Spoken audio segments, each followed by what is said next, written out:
अस्सलामुअलैकुम नाज़रीन, मैं मोहम्मद असलम हुसैन सियासत की ख़बरों में आप सबका इस्तकबाल करता हूँ। आज 13 दिसंबर 2024 है। इस्लामिक तारीख़ के हिसाब से आज 10 जमादिय सानी 1446 हिजरी है। पेश है आज की कुछ अहम खबरें। आज जुमे की सुबह दिल्ली के 6 स्कूलों को ईमेल के जरिए फिर एक मरतबा बम की धमकी मिली है। हुक्काम ने बताया कि पुलिस तफसीली जाँच पड़ताल के मामूल के मियारी ऑपरेटिंग तरीक़ेकार SOP पर अमल पेरा है।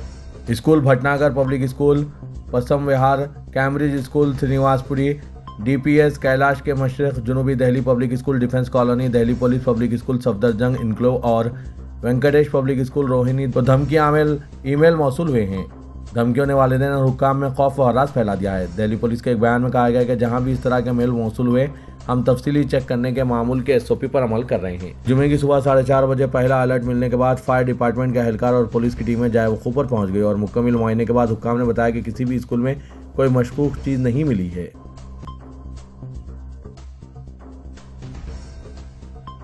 इबादतगाहों यानी खुसूसी फराहम एक्ट 1991 पर सुप्रीम कोर्ट के फैसले के बाद एडवोकेट हरिशंकर जैन ने आज जुमे को कहा कि उन्होंने इन तमाम हिंदू मंदिरों को दोबारा हासिल करने का वादा किया है जिन्हें मस्जिदें बनाने के लिए तोड़ा गया। ये किसी के लिए राहत नहीं है, अगर कुछ है तो हिंदुओं के लिए ये राहत की बात है कि अदालत ने इबादतगाहों के कानून की दुरुस्तगी को जांचने का फैसला किया है। मैंने पहले ही ताजमहल और कुतुब मीनार का मामला अदालत में दायर किया है। उसने कहा कि मैंने इन तमाम हिंदू मंदिरों को दोबारा हासिल करने का अहद किया है जिन्हें मस्जिदें बनाने के लिए तोड़ा गया है। कोई भी अदालत ऐसा फैसला नहीं दे सकती जो इसकी अक्सरियती आबादी के मफाद में ना हो। लड़ाई मसाजिद के खिलाफ नहीं है, ये इन ढांचों के खिलाफ है जो मंदिरों पर बनाए गए थे और इन्हें मस्जिद नहीं कहा जा सकता। एडवोकेट हरिशंकर जैन ने ANI से बात करते हुए यह मुतनाज़ा बयान दिया है। मुल्क में मसाजिद के सर्वे के नाम पर फितना व फसाद फैलाने, संबल शाही जामा मस्जिद, सानेहा अजमेर दरगाह पर दावे, ज्ञानवापी मस्जिद पर दावा, मथुरा शाही ईदगाह पर दावा, अताउल्लाह मस्जिद का मामला या फिर बदायूं की तारीखी मस्जिद के मामले के पस मंज़र में जमतुल वाहिन की इबादतगाहों के तहफ़्फ़ुज़ के कानून से मुतालिक अर्जी पर समाअत करते हुए सुप्रीम कोर्ट ने निहायत अहम फैसला सुनाया। इस फैसले में ताहुकुम सानी मसाजिद और दरगाहों के सर्वे पर अदालत उज़्मा ने रोक लगा दी है। अदालत ने प्लेसेस ऑफ वर्शिप एक्ट 1991 पर समाअत मुकम्मिल होने तक मुल्क भर की तमाम ज़िली अदालतों को नए मामलों को दर्ज करने और सर्वे के अहकाम जारी न करने की भी वाज़ेह हिदायत दी और ये वार्निंग भी दी कि इस हिदायत की खिलाफ वर्जी किसी भी सूरत में नहीं होनी चाहिए। सुप्रीम कोर्ट में chief justice Sanjeev Khanna, justice Sanjay Kumar और जस्टिस KV विश्वनाथन की खुसूसी बेंच ने ज्ञानवापी मस्जिद, मथुरा शाही ईदगाह, संबल जामा मस्जिद वगैरह में अदालतों को सर्वे के अहकाम समेत मौसर अबूरी या हतमी हुक्म जारी न करने का भी हुक्म दिया। बेंच ने कहा कि चूँकि इबादतगाहों का कानून का मामला सुप्रीम कोर्ट में ज़ेर समाअत है, ऐसे में तमाम अदालतें ताहुकुम सानी नए मामलों को दर्ज नहीं करेंगी और मौजूदा मामलात पर कोई कार्रवाई भी नहीं करेगी। आम अदालत उज़्मा ने इन मुकदमात की कार्रवाई पर रोक लगाने से इनकार कर दिया जो इस वक्त मसाजिद और दरगाहों के खिलाफ ज़ेर अल्तवा हैं, लेकिन इन्हें अहकामात देने से फ़िलहाल रोक दिया। अदालत ने इस मामले में मरकज़ी हुकूमत को 4 हफ्ते में जवाबी हलफनामा दाखिल करने की हिदायत दी। All India Muslim personal law board ने प्लेसेस ऑफ वर्शिप एक्ट पर सुप्रीम कोर्ट के अबूरी फैसले का खैर मकदम किया है। बोर्ड के तर्जुमान डॉक्टर सैयद कासिम रसूल इलियास ने कहा कि इस एक्ट की मौजूदगी के बावजूद मुकामी अदालतें जिस तरह अपीलों को काबिल समाअत करार देकर ऑर्डर पास कर रही थी, इस पर अब रोक लगने की उम्मीद जागी है। All India Muslim personal law board के तर्जुमान ने सुप्रीम कोर्ट के अबूरी फैसले का खैर मकदम किया है।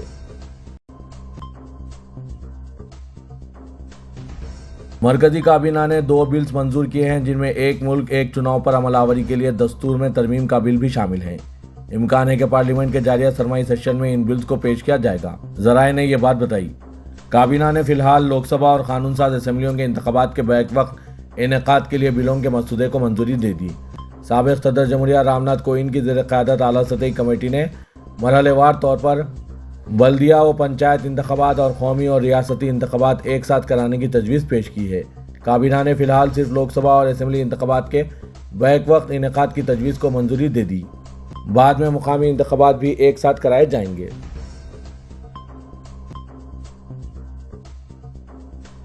ATS और NIA की टीम गैर मुल्की फंडिंग का सुराग तलाशने की कोशिश कर रही है।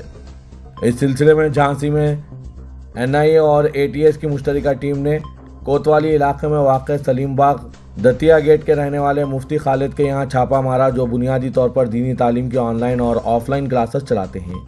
मरकजी तफ्तीशी एजेंसी टीम का दावा है कि इनके पास गैर मुल्की फंडिंग मामले में अहम सुराग है। खालिद नदवी के घर पर छापामारी से कबल मरकजी तफ्तीशी एजेंसी की टीम इनके रिश्तेदार साबिर नदवी, जो मुकरियाना में छोटी मस्जिद के रहने वाले हैं, वहां छापा मारा। टीम ने वहां पहुंचकर साबिर से भी तकरीबन 1 घंटे तक पूछताछ की। साबिर नदवी को पुलिस की तहवील में छोड़कर तफ्तीशी टीम मुफ्ती खालिद के घर पहुंची। मरकजी तफ्तीशी एजेंसी जब मुफ्ती खालिद नदवी के घर पहुंची तो इनसे तवील पूछताछ शुरू कर दी। तफ्तीश के दौरान किसी को भी मुफ्ती खालिद से मिलने नहीं दिया गया, जिसके बाद वहां की मस्जिद से इस बारे में ऐलान कर दिया गया। जब लोगों को ऐलान के जरिए वाक़े का इल्म हुआ तो मुफ्ती खालिद के घर के बाहर एक बड़ी तादाद में भीड़ जमा हो गई। भीड़ ने हंगामा करते हुए मुफ्ती खालिद को तफ्तीशी एजेंसी टीम की तहवील से छुड़ा लिया। हालांकि टीम दोबारा इनको गिरफ्तार करने में कामयाब हो गई। मसाजिद व दरगाहों के सर्वे और नए मुकदमात पर सुप्रीम कोर्ट की जानिब से रोक लगाए जाने का खैर मकदम करते हुए जमातुल मुआहिन के सदर मौलाना अरशद मदनी ने इसको एक अहम और बड़ा फैसला करार देते हुए उम्मीद जाहिर की कि इससे मुल्क में फ़िरका परस्ती और बदआमनी फैलाने वालों पर रोक लगेगी। उन्होंने कहा कि हम मामले की हसासियत के पेश नज़र हतमी फैसले की तौक़े कर रहे थे, लेकिन ये अबूरी फैसला भी इंतहाई अहम है। मौलाना अरशद मदनी ने कहा कि संभल की शाही जामा मस्जिद के सर्वे की आड़ में वहाँ जो कुछ किया गया, इससे साफ जाहिर हो चुका है कि मस्जिदों और दरगाहों पर मंदिर होने का दावा करके और इनका सर्वे कराने की आड़ में फ़िरका परस्त अनासिर मुल्क में बदआमनी फैलाकर सदियों पुराने अमन व इत्तेहाद और भाईचारे को ख़त्म करने के दर पे हैं।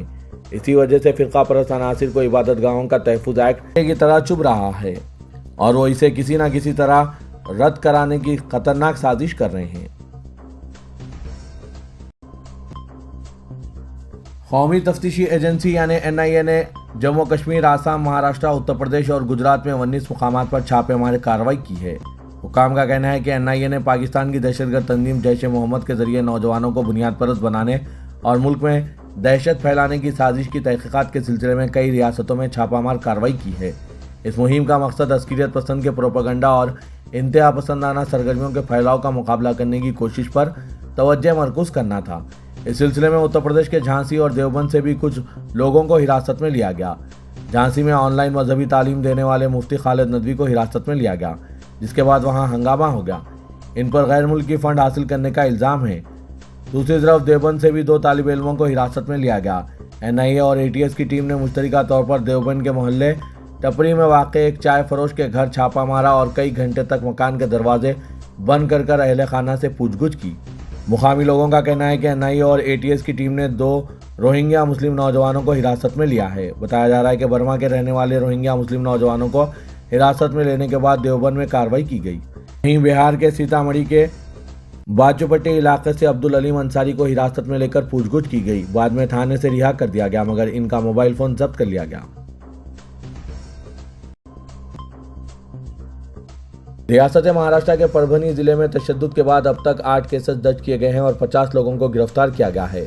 नांदेड़ के IG शाहजी अम्माब ने कहा कि तशद्दुद के दौरान एक सब इंस्पेक्टर समेत 9 पुलिस एहलकार जख्मी हुए। CCTV फुटेज की जांच की जा रही है। इस मामले में सहाफ़ियों से बात करते हुए अफसरान ने बताया कि एहतजाज के दौरान 20 गाड़ियों को नुकसान पहुंचा है। अम्बेडकर के हामियों ने गुज़िश्ता रोज़ बंद की कॉल दी थी। हजूम ने दुकानों में तोड़फोड़ की और कलेक्टर के दफ्तर को भी आग लगा दी। 4 शुबे को वसती महाराष्ट्र के शहर में हुक्म इम्तनाई नाफिज किया गया था। अवामी मुकामात पर 5 से ज़्यादा अफराद के जमा होने पर पाबंदी आयद कर दी गई है। रियासती रिजर्व पुलिस फोर्स को इलाके में अमन व अमान बरकरार रखने में मदद के लिए तैनात किया गया है। शिवसेना शिंदे ग्रुप ने बीजेपी पर महाराष्ट्र हुकूमत में पार्टी की ताकत को कम करने के लिए काम करने का इल्जाम आयद किया है। दरअसल रियासती हुकूमत की तश्कील के वक्त से ही नाराज चल रहे पार्टी सरबराह और नायब वज़ीर-ए-आला एकनाथ शिंदे ने दिल्ली का दौरा मुलतवी कर दिया। ख्याल किया जा रहा है कि महाराष्ट्र में 14 दिसंबर को काबीना की तोसी हो सकती है। इसके पेश नज़र महाराष्ट्र इंतखाबात के बाद वज़ीर-ए-आला के ओहदे के ताल्लुक से झगड़े के बाद अब हुक्मरान महायुति इत्तेहाद में महकमों की तकसीम के मामले में भी तनाज़ा चल रहा है। काबीना की तोसी से कबल अहम महकमों की तकसीम से नाराज़ नायब वज़ीर-ए-आला एकनाथ शिंदे नई दिल्ली नहीं आए, जबकि वज़ीर-ए-आला देवेंद्र फडणवीस और नायब वज़ीर-ए-आला अजित पवार रोज़ कौमी दारुलहुकूमत पहुँच गए। इत्तलात के मुताबिक तीनों लीडरों की एक रस्मी मीटिंग दिल्ली में हुई थी, जिसका मकसद इख्तियार की तकसीम के लिए फार्मूला तैयार करना था, जिसके मुताबिक हर पार्टी को वजारत और महकमे दिए जा सकते हैं। इंडियन एक्सप्रेस के मुताबिक शिवसेना के एक सीनियर लीडर ने कहा कि शिवसेना शिंदे ग्रुप का मानना है कि बीजेपी मुनज़्ज़म तरीके से हुकूमत के अंदर इसके इख्तियारात को कम करने के लिए काम कर रही है।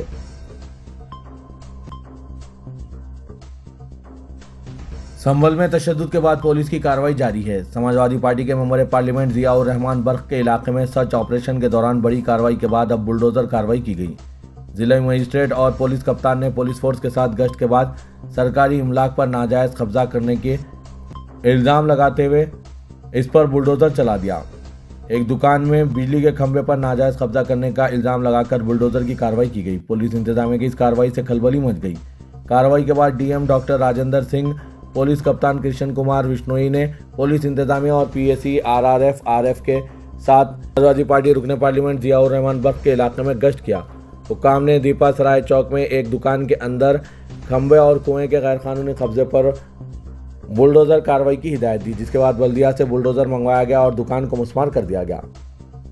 वाजरे के संभल जामा मस्जिद तशद्दुद के बाद इंतजामिया काफ़ी सख्त हो गई है और एएसपी ने मजहबी रहनुमाओं के साथ मीटिंग की और मजहबी मुकामात से इजाफी लाउड स्पीकर हटाने की सख्त हिदायत दी। इसी लाउड स्पीकर की आवाज़ मुकर्ररा हद के अंदर रखने की हिदायत दी।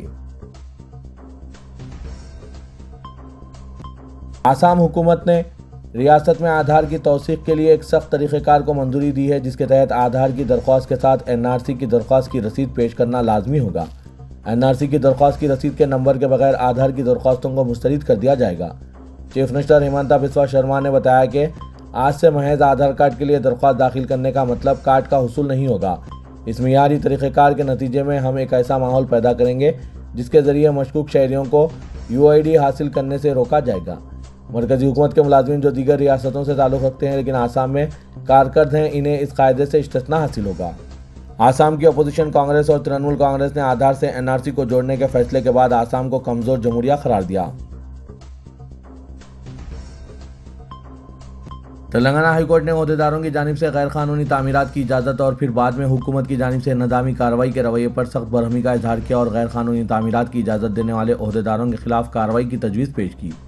जस्टिस सीवी भास्कर रेड्डी ने कहा कि ऐसे ओहदेदार जिन्होंने गैर कानूनी तामीरात की मंजूरी दी और फिर बाद में इंहदाम की नोटिस जारी की, इनके खिलाफ फौजदारी कार्रवाई उस वक्त तक मुमकिन नहीं जब तक अदालत हिदायत जारी करे। जस्टिस भास्कर रेड्डी ने गैर कानूनी तौर पर तामीर किए गए मकानात के इंहदाम पर हुकूमत की जानिब से मुआवजे की अदायगी को गैर दुरुस्त करार दिया। उन्होंने कहा कि ओहदेदारों की गलती पर मुआवजे की अदायगी के जरिए अवामी रकूमात को ज़ाया करना ठीक नहीं। जस्टिस भास्कर रेड्डी ने कहा कि ज़रूरत पड़ने पर अदालत हुकूमत को हिदायत देगी कि गलती करने वाले ओहदेदारों से मुआवजे की रकम वसूल की जाए। उन्होंने कहा कि ओहदेदारों को तकलीफ का एहसास उस वक्त होगा जब इनकी जायदादों को जब्त किया जाएगा। तेलंगाना के वज़ीर आला रेवंत रेड्डी ने मरकज़ी वज़ीर कौमी शाहराह नितिन गडकरी से ख्वाहिश की है कि रीजनल रिंग रोड यानी आरआरआर के शुमाली हिस्से 159 किलोमीटर के लिए ज़रूरी टेक्निकी और माली इजाज़तनामे फौरी तौर पर जारी किए जाएँ। चीफ मिनिस्टर रेवंत रेड्डी ने मरकज़ी वज़ीर नितिन गडकरी से जुमेरात की शाम मुलाकात की। उन्होंने याद दिलाया कि 2017 में ही आरआरआर के शुमाली हिस्से का 161A नेशनल हाईवे के तौर पर ऐलान किया गया था। इस सड़क की तामीर के लिए दरकार अराजी का 54% रियासती हुकूमत पहले ही हासिल कर चुकी है। श्री सैलम को हैदराबाद से जोड़ने वाली कौमी शाहराह 765 के बारे में चीफ मिनिस्टर ने कहा कि 125 किलोमीटर का हिस्सा कौमी शाहराहों के मियार के मुताबिक है, जबकि बाकी 62 किलोमीटर अमराबाद जंगलाती इलाके से गुजरता है, जहाँ सड़क की तरक्की में रुकावट आ रही है। चीफ मिनिस्टर ने मजीद कहा कि इस सड़क पर सिर्फ दिन के वक्त ही ट्रैफिक जारी रह सकती है। अमराबाद के जंगलाती इलाके में 4 लेन एलिवेटेड कॉरिडोर की तामीर की दरख्वास्त करते हुए चीफ मिनिस्टर ने मरकज़ी वज़ीर गडकरी से 2024 से 25 के बजट में इस मंसूबे के लिए फंड्स मख्तस करने की दरख्वास्त की है। तेलंगाना में मुख्तलिफ तरक्याती मनसूबों के लिए मरकज़ी हुकूमत से ताउन हासिल करने की कोशिश जारी है। इस सिलसिले में मरकज़ी वज़ीर कोयला और कानकनी किशन रेड्डी से तेलंगाना के वज़ीर आला रेवंत रेड्डी ने मुलाकात की। चीफ मिनिस्टर रेवंत रेड्डी ने मरकज़ी वज़ीर से मुख्तलिफ मनसूबों जैसे regional ring road, Hyderabad metro मरहला दुव्वम, वारंगल में सेवरेज और अंडरग्राउंड ड्रेनेज प्लान और सैरानी कंपनी के लिए कोयला ब्लॉक्स के अलॉटमेंट पर बात की। रेवंत रेड्डी ने इस बात का जिक्र किया कि रीजनल रिंग रोड के शुमाली हिस्से की अराजी हासिल की जा चुकी है, ताहम नेशनल हाईवेज अथॉरिटी से अभी तक इजाज़त नहीं मिली है। इसके अलावा आरआरआर के जुनूबी हिस्से की भी अभी तक इजाज़त नहीं मिली। मिनिस्टर ने मरकज़ी वज़ीर से दरख्वास्त की कि आरआरआर की तश्कील के लिए मरकज़ी हुकूमत के तमाम मुताल्लिक़ा महकमों से ज़रूरी इजाज़तें हासिल करें। रुकन पार्लियामेंट हैदराबाद और सदर मजलिस असदुद्दीन ओवैसी ने लोकसभा में पेश करदा डिजास्टर मैनेजमेंट बिल 2024 की मुखालिफत करते हुए मरकजी हुकूमत से मुतालबा किया कि वो NDRF के लिए मुख्तस करदा 1600 करोड़ रुपए के फंड्स में इजाफा करते हुए कम अज़ कम 10,000 करोड़ रुपए मुख्तस करें, क्योंकि 1600 करोड़ रुपए बिल्कुल नाकाफ़ी है। फंड्स हुकूमत के लिए कोई मसला नहीं है, इसलिए वो इस बिल की मुखालिफत करते हैं। असदुद्दीन ओवैसी ने लोकसभा में डिजास्टर मैनेजमेंट बिल 2024 पर मुबाहस में हिस्सा लेते हुए कहा कि रियासत तेलंगाना में अगस्त सितंबर 2023 में भारी बारिश से बड़ा सैलाब आया, जिसकी वजह से वो रियासत में तकरीबन 10,000 करोड़ रुपए का नुकसान हुआ। सिर्फ सड़कों के नुकसान का अंदाजा 2,300 करोड़ रुपए से लगाया गया। मरकजी हुकूमत ने अब तक इसके फंड जारी नहीं किए। तेलंगाना के बाद अजला जैसे महबूबाबाद, सूर्यापेट, खम्मम और वरंगल में भी भारी नुकसान हुए हैं। इंसानी जानों का इतलाफ हुआ, जानवर मरे और फसलें तबाह हो गई। बिलखुसूस दलितों के नुकसान हुए। असदुद्दीन ओवैसी ने मरकजी हुकूमत से मुतालबा किया कि तेलंगाना के चीफ मिनिस्टर रेवंत रेड्डी ने नुकसानात की पाबंदी के लिए जो मुतालबा किया है इसे जारी किया जाए। कमिश्नर पुलिस हैदराबाद CV आनंद की जानिब से साल नौ की तकारीब के पेश नज़र ज़रूरी हिदायत जारी की गई। कमिश्नर पुलिस CV आनंद ने 31 दिसंबर 2024 और 1 जनवरी 2025 की दरमियानी शब 3 स्टार से ज़्यादा दर्जाबंदी वाले होटल्स, क्लब्स, बार्स, रेस्टोरेंट्स और पब्स के इंतजामिया के लिए रहनुमा खतूत जारी किए। पुलिस ने वाज़ेह किया कि ऐसे इवेंट ऑर्गेनाइजर्स को जो टिकट पर मबनी तकारीब का इनेकाद कर रहे हैं और जो तकारीब रात के 1 बजे तक जारी रहेंगी, इन्हें कम अज़ कम 15 दिन कबल इजाज़तनामे के लिए दरख्वास्त दाखिल करनी होगी। रात 1 बजे तक ही तकरीब की इजाज़त होगी। इसी तरह तेलंगाना पब्लिक सेफ्टी एक्ट 2013 के मुताबिक तमाम अंदर और बाहर जाने वाले रास्तों पर CCTV कैमरों की तनसीब लाजमी है। पार्किंग के मुकामात पर भी रिकॉर्डिंग की सहूलत वाले कैमरे नस्ब किए जाएँ। तकारीब के मुंतज़मीन को ट्रैफिक इंतज़ाम और सिक्योरिटी के लिए मुनासिब तादाद में गार्ड्स मुतय्यन करने होंगे। ये भी हिदायत दी गई है कि मुंतज़मीन को इस बात का ख्याल रखना होगा कि लिबास, रफ्स और दीगर हरकत गैर मुहज़िब ना हो। किसी भी किस्म की फहाशी या आरियानत की इजाज़त नहीं होगी।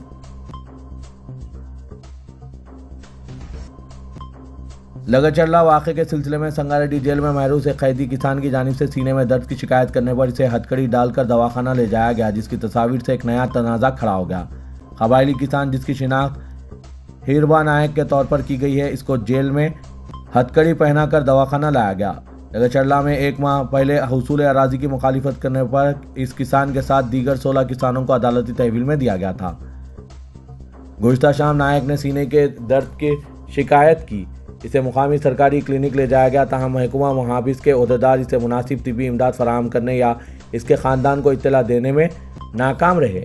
जुमेरात को इसने एक मरतबा फिर सीने में दर्द की शिकायत की, जिसके बाद इसे हथकड़ी डालकर एम्बुलेंस के बजाय पुलिस की गाड़ी में दवाखाना मुंतकिल किया गया।